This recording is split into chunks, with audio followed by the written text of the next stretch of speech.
Welcome, everyone, to the Rock Solid Summit Blue podcast. I'm Corinne Muth, and I'm here with my co-host. I'm Stephen Mason. And we are going to be talking about every sport Lady Vols. We love the women's sports, and we think they fight super hard here. Yeah, our goal is just to be your number one source for Lady Vol sports. We'll be posting weekly, and we'll be just going over the games that go down over the week and then giving you a look ahead to the games that are upcoming. We're going to debrief all of what goes on and how, they played in press conferences and everything like that. So we're going to get your full scoop here about Lady Vol sports.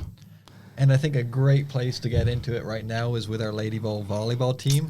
I think so, too. Our Lady Vols fought real hard against Florida last week in a nail-biting 5-game set in Thompson Bowling Arena.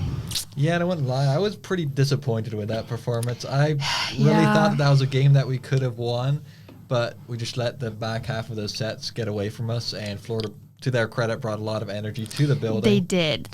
I noticed their bench. Their bench was like, every time they got a point, they were practically on the court, like running and screaming and cheering for each other, which is good. You need that in volleyball, but...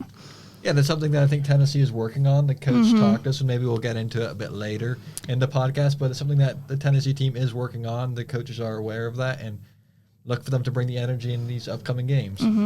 Caroline Kerr had an awesome game. She had 57 assists, which is the record-breaking, as we know so far. 57 assists in one game, and she also had 15 digs. Hayden Kubik had 24 kills. I feel like Hayden Kubik always puts up a lot of kills in these games. Senior presence, she's been really solid for them all year long. Has. They will keep going back to her. Even if she's not having necessarily her best night, they'll just keep going back to her, and she's brought the power for them this year. I've noticed that she's very versatile, like everywhere. Like they set her out of the back row and on the right side. I think they set her everywhere, and she's been a very awesome presence on the team this year. Yeah, she's played really solid. I've been very impressed by her play so far. Definitely probably one of their lead attackers, most consistent attacker too. I think I don't remember which game it was, but I think it was it South Carolina maybe? She had like 33 kills against some team, and I was shocked. That was South Carolina. It was? Believe, yes. Oh, well, look at me. Peyton Chapman had 15 and Chelsea Sutton had 8. So all we can tell by the stats that this was a hard-fought game by the Lady Vols, even though they did sadly lose 2 sets to 3 sets to Florida. They really played a really good game, a really complete offensively and defensively game. It was just at the end of those sets, they just let them get away, and mistakes from the veterans, too, were the kicker. Yes, and the one I noticed, like, serving errors. There was a serving. Those serving just kill you, man. Gulce Gustekin. She is the most veteran member of the team, and when I saw that, I was like, it's not a night. And she's been really solid for the team. She as has. Their libero. Yeah, I think that she's just awesome. I love watching her. She's so scrappy everywhere. She gets everywhere. And the energy, she's always bringing that positive energy. Yes. Florida was unranked, and we are ranked. In the past, I believe that Florida has been ranked pretty high up in the rankings, and for some reason this year they're unranked. I think Florida, they have a very young team, so they did drop. They also played a really hard non-conference schedule, but they have a really young team. So they were 9-6 going into the Tennessee game, and I think they were very underrated. I think the team has started to gel over these past few weeks, and they're playing very well. I really liked to watch their setter. The Florida setter, she did awesome. She was all over the court everywhere. I thought she played really well. Yeah, Jordan Bird. Yes. And she's one of the most veteran members of the team, and she's a junior. Right. So that just says, like, the age of that team, and they have so much potential, so look out for them in the SEC tournament and also in the NCAA tournament. They could make a run. She had 23 kills against Tennessee, and after that game, she is now on the AVCA watch list for ACVA of the year. So... Yeah, she was one of the favorites. I think she got on the list too last year, so she's a solid player. She was definitely one of the players that was not a question mark for them coming into the year. Yeah. The rest of the team, a little more questions around them. They've taken some time to fit in, but that's a really good team right now. They were able to come into the game. They didn't seem timid. You know, it's like I feel like the rest of the teams, they've seemed kind of timid, but they just came in, you know, they brought guns the energy. a-blazing. Yeah. And so did their bench. Yeah. Oh, definitely. And also their soccer team who was in town for a game against our soccer team the following. They were behind their bench. They brought a lot of energy. So it really didn't feel much of like a road game for them, I don't think. Yeah, no, I do remember that. I noticed that. Also, another thing that I think hurt us in the our team section, I noticed that they switched up the lineup a little bit. They were doing a lot of subbing, and they rotated a lot. They kept subbing in, so you know maybe that was something that Eve Rackham-Watt had like discussed with them prior to that, but I noticed a lot of subbing, so that could have thrown them off. Oh, absolutely, and it's something that Eve Rackham has used quite a bit, especially in the pre-SEC play. They were running a 6-2 with Izzy Mogridge coming in and replacing Caroline Kerr at moments.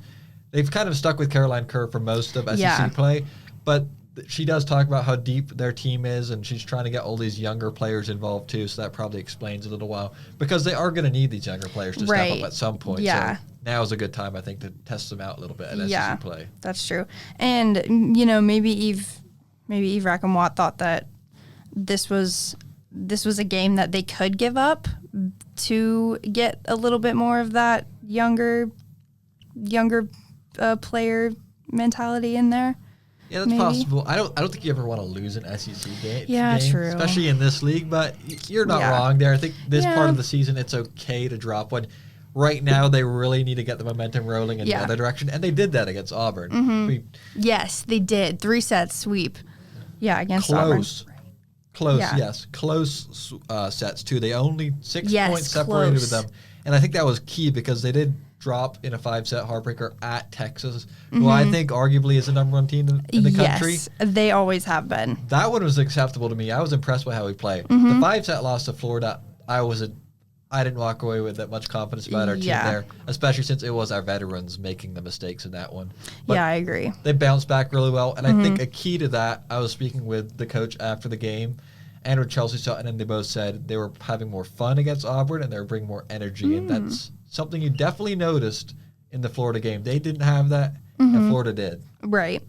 In the press conference against Florida after, Eve Rackham-Watt was not real talkative to our media team, but you were there. Do you know what she said? So I actually wasn't there for the Florida one. Oh, okay. I did talk to our coworkers who were there here at WTK Rock Solid Sports, and they said it was one of the most unpleasant experiences. I mean, that's a hard loss. A 5-set loss is always hard. At home. Yeah, at home. But they did the 180. They bounced back, and they played a really complete game against Auburn. And I know as you used to play volleyball in high school, right? Yes, and I did. So what are your thoughts about a lot of, from what I've seen watching volleyball, a lot of it is about energy off the bench and on the court. We didn't see that against Florida. We definitely saw that against Auburn. So what are your thoughts about that? Yeah, honestly, in volleyball, energy it's everything. You know, people are always like, oh, like, why do they celebrate after every point? It's like, because you have to celebrate after every point. Like, you need to get together with your team and say, oh, you know, great pass, you know, nice set, good spot, you know, all that stuff. It's just kind of encouraging, and it keeps you up, you know. And even in the hard spot, like in hard times, you know, when you're down or whatever, you still come back and you still, you know, come in that same circle and say, oh, you know, good job, keep it up, you know, get a serve. But yeah, and I'm not sure if it was like a sluggish day or so. We played Florida. Was it a Thursday or something? But I don't even think it was a sluggish day. I think that's something that they've been dealing with up to this point in the season. The team really hadn't been bringing that sort of energy off the bench. Yeah, true. But like I said in post game after the Auburn game, Eve Rackham said, you know, the girls were having a lot of fun. They were playing loose. Yes. Because a quote from her that she said is like, when they play nervous, when they play tight, it's when things start to slide downhill. Yeah. So they got to be feeling freer. Yeah. And just play the game like they know because it's a very talented team and they can make a very deep run. Yeah, in the SEC and NCAA tournaments. Yeah. Yeah, and I did notice that after the Florida game, You know how when you watch like the bench and they do the thing where they jump in the circle and they like do all that fun stuff. I did notice we started doing that more. We did a couple of more interactive celebrations, if you will. But yeah, I thought that was good for them. So they bounced back against Auburn, and they're going to have to take this momentum that they found on a pretty tough schedule this weekend. They have 2 road games starting Friday night against Alabama, and then Sunday they play at Mississippi State. So it's a tough little road stretch for them. What do you want to see for them in these next few days? I think that Alabama's going to be a tough game. I don't think Alabama's ranked, but, you know, obviously rival schools, that's always a tough game.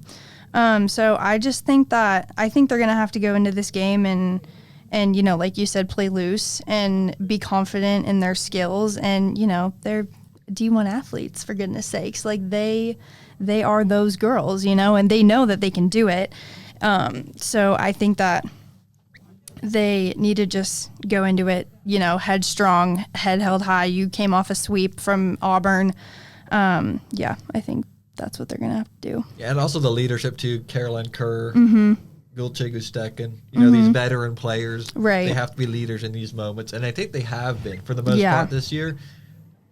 And I think they need to, especially in these road SEC games, which are going to be pretty tough, and they have 2 back-to-back. They're probably not going to come back to Tennessee at all this weekend. Yeah. So they're really going to rely on that leadership. Yeah. But they will be coming home next for a Halloween matchup. Yes, against Mizzou. That should be a fun one. That should be a fun one.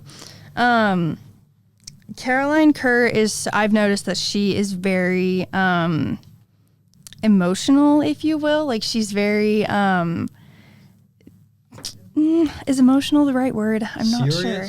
Serious. She's very like, when, you know, something happens, if they make a mistake, she's the one to like get in the middle of the circle and, you know, point at people and be like, you know, good job, whatever, you need to do this, blah, blah, blah. I have noticed that. So that's also really good to have for, you know, like you said, their leadership. It's kind of like the opposite energy that Gulche brings to the team. She's very happy, very energetic, high-fiving. And I just love like watching the team, those 2 personalities at work. And Eve Rackham has noticed that. In one of her press conferences, she was talking about like when one of them's off, the other one will always be there. Yeah. And they're like back and forth. One of them's always going to be there to lead the team in the hard moments. Yeah, that's good. I like watching her like jump on them. Like when she gets excited she jumps on them. I think that's really fun, and that's just a volleyball thing. And going back to Gulche, she did play 2 or 3 seasons at Wisconsin in a very tough Big Ten league. She did, yes. I think her experience playing in the Big Ten can be a huge asset for this Tennessee team. Yeah. Playing in these harsh environments, you go talk about like Nebraska, Penn State. These are like volleyball powerhouses. USC. Oh, yeah. Yeah.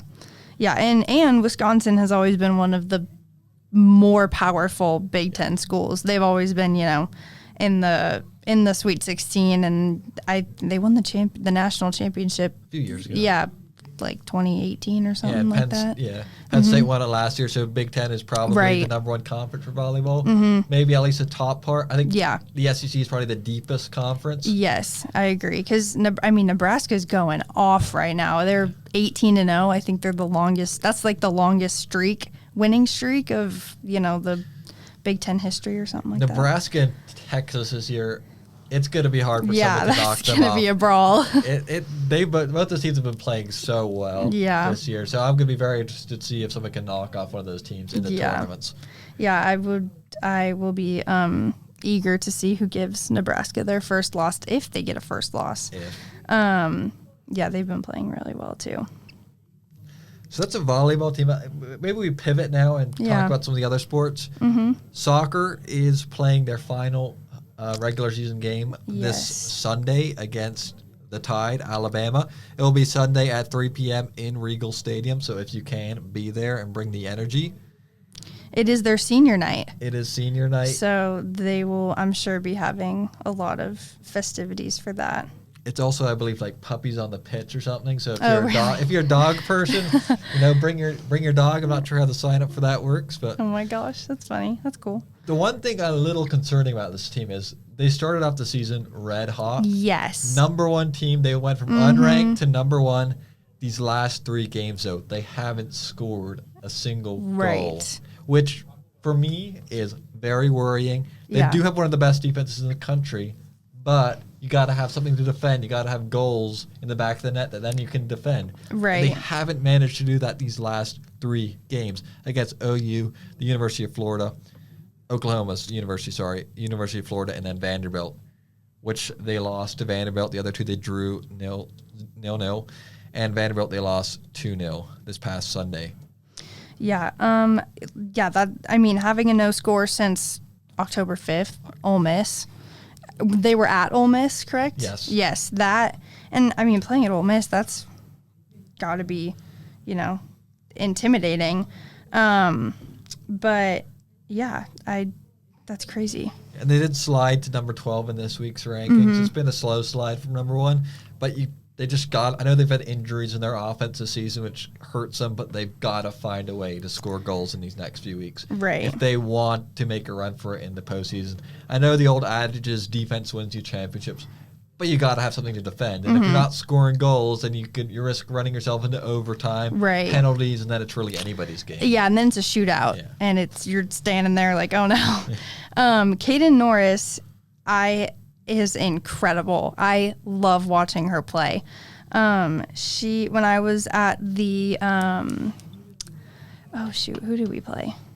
We played Georgia. Georgia at home, yes. Georgia.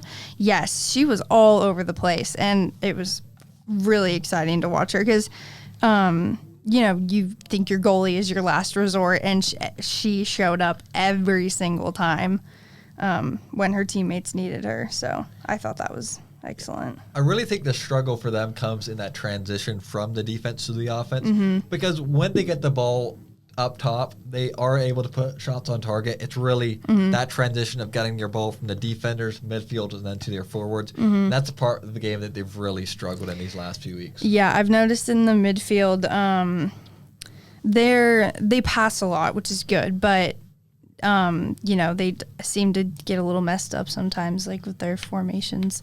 But needless to say, they always transition relatively well. For being an offensive and a defensive team, they have it all.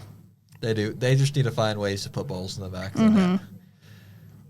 We'll pivot again to women's basketball. The Lady Vols are about to get their season underway. They have an exhibition game coming up next Wednesday against Columbus State. They had media day yesterday. They did. But I want to go back.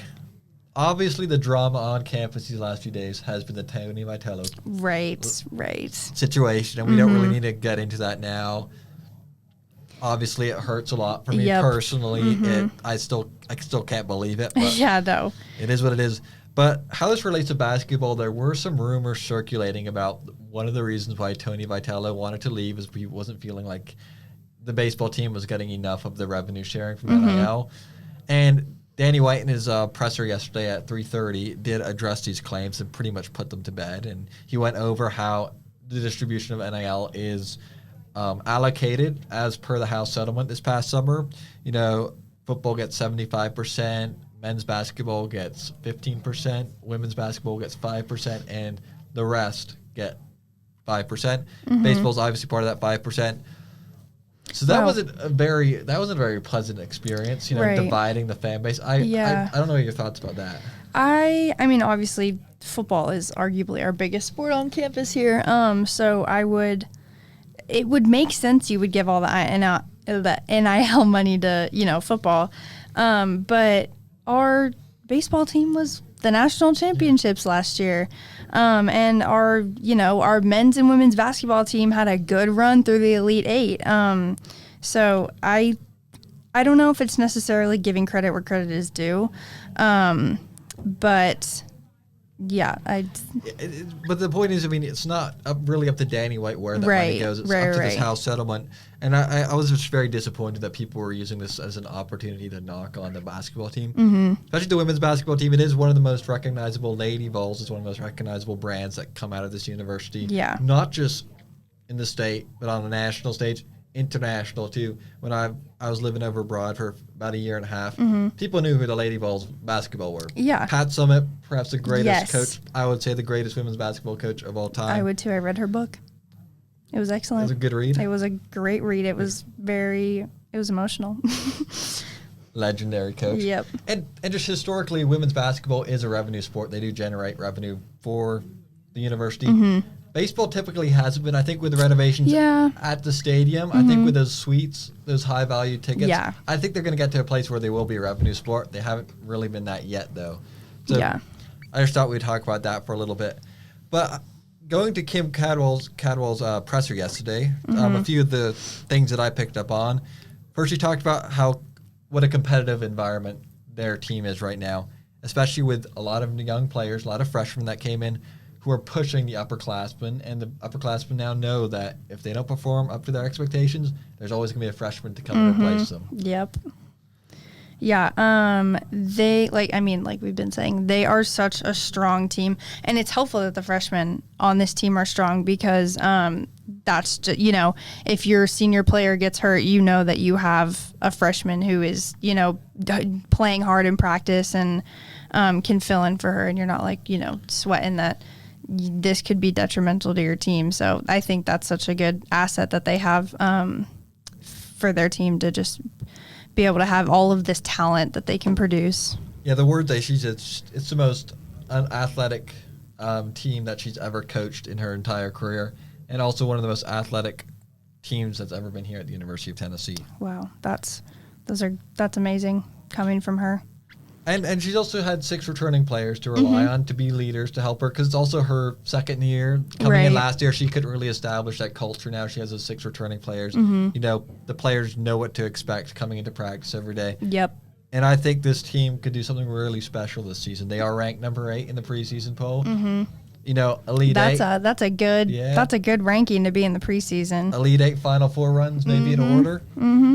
She did, however, in the scrimmages that they played in the preseason, she did warn that the floor for this team can be really low if they get out of the way. She especially pointed out when her team is settling for threes instead of driving to the basket, which is what she wants to do. So that's just going to be something to watch. We can watch it next week when Columbus State comes and plays them in their last exhibition game.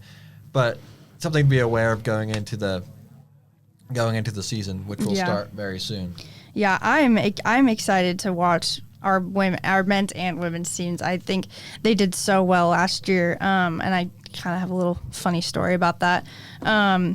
I was with my boyfriend's family in Vegas, and it was during the NCAA tournament, March Madness, and his dad betted against Tennessee. I think we played Auburn or something like that, and he lost like $150 or something. And I was like, man, why would you bet against Tennessee? We've been, on a hot streak. So that's just kind of funny. But it, it goes to show that they are a team. They're a force to be reckoned with in this conference and in the nation. I mean, you go right up and down the athletics department. You could talk about tennis. You could talk swimming and diving, golf. All these teams are playing at elite levels. They're all making the postseason in their respective sports, and I think that's just a testament to the job that Danny White has done. I know the lenses are on him right now because of the baseball coach search, and people are telling him what they think should happen. I think he's handling it really well. Taking his time, doing the right thing, because you rush into a decision, you might regret it later. Right, and then your program suffers. And so I think he's doing and he did name Frank Anderson as the interim coach. I think that's the right thing to do. Yeah. But I think taking your time, because if the hire blows up in his face, then it goes right back on him, and it makes him look bad. So take your time, get the right guy. Yep. Stay in-house, it is one of the most attractive jobs in the country. Yeah, so. because our baseball team is excellent. So and well-funded, all of that. Yeah. I'm going to shift us a little bit more. Obviously, I'm going to go back on the volleyball topic. Obviously, we talked about how Nebraska is just so dominant in the nation right now. Do you have any potential volleyball playoff teams, Elite 8, Final Four?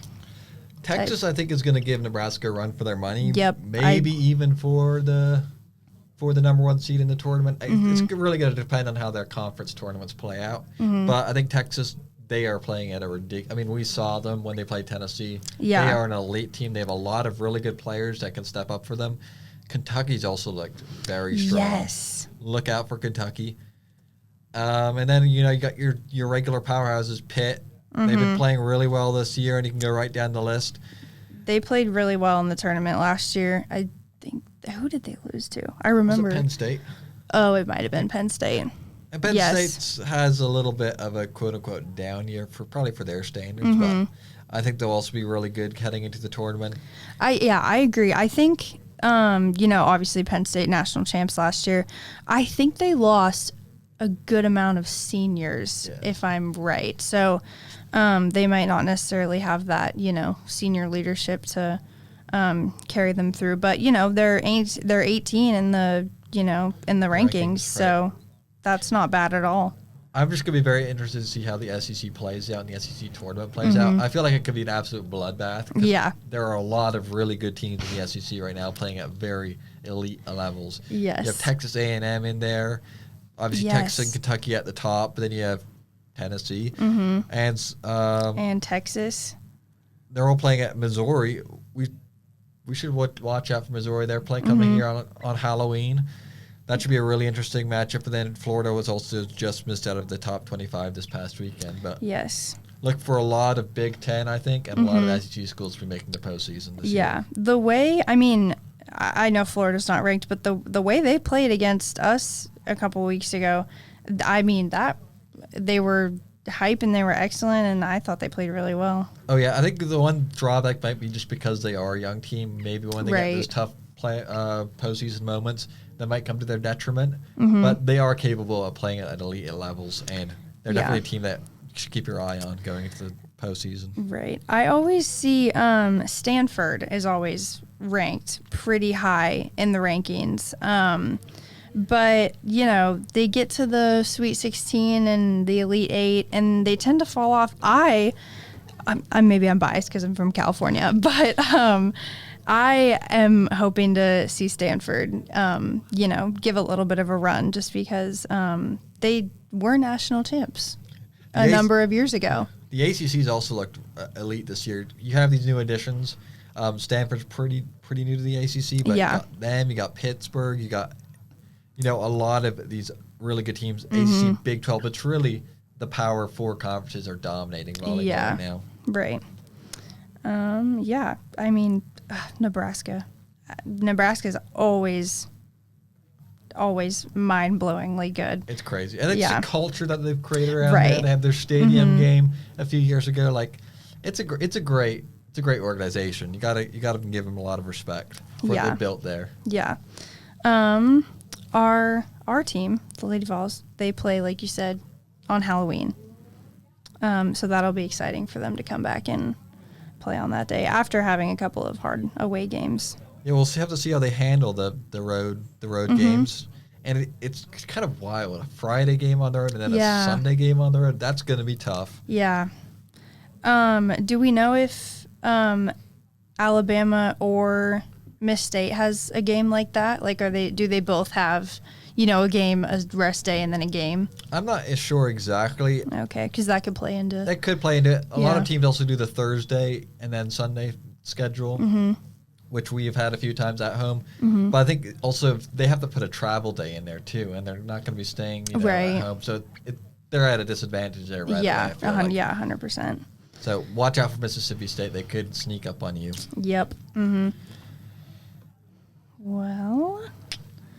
Well, that is what we have for you guys today. I think we'll just give a little look ahead for the upcoming week. I'll just run through the schedule really quick of the main Lady Vol events, and then we can just talk about any that you might be interested in. Yep. So Friday, October 24th, we have the Lady Vol volleyball team at Alabama. That game will be at 7 p.m. and broadcasted on the SEC Plus network. And then softball continues its full schedule against Tennessee Tech in an exhibition game. That will be at noon on Saturday. So if you're in town, check that one out. And then soccer hosts Alabama on Sunday at 3 in their last home game of the season. Lady Vols are looking to bounce back after, they haven't won a game in 3 games. They tied 2 and then they lost the last one. So they're going to be looking for a big bounce back. Yep. And then finally, we have volleyball at Mississippi State on Sunday at 5 o'clock, which should be another great game. Yep. That'll be both of those games, both, Alabama and Miss State. Those will be two hard games. And then last but not least, we have on Wednesday, October 29th, the Lady Vols basketball team plays Columbus State at 6:30 in Food City Center at Thompson Bowling Arena in their one and only exhibition game. So if you're in town too, come on and check them out. Should be a fun game. Yeah, should be a good, fun game. See what kind of team we have on the court this year. Mm-hmm. Like we said, they should be good. Yeah, not necessarily a young team, but, very strong. It's a good balance, I think, of young and old, experience, athleticism. They have some crazy good athletes on that team this year. So I'm sure next week's podcast will definitely break down that game quite a bit. And then we'll also be breaking down the soccer teams, whatever they manage to do on Sunday, and talk about like what they have to look forward to in the SEC tournament and then the NCAA tournament. And, of course, the volleyball action will break down. We'll have a lot to talk about next week. Yes, we'll have a lot to unpack for sure. We'll be full. But thanks for joining us. I'm your host, Corinne Muth. I'm Stephen Mason, and we'll see you next week.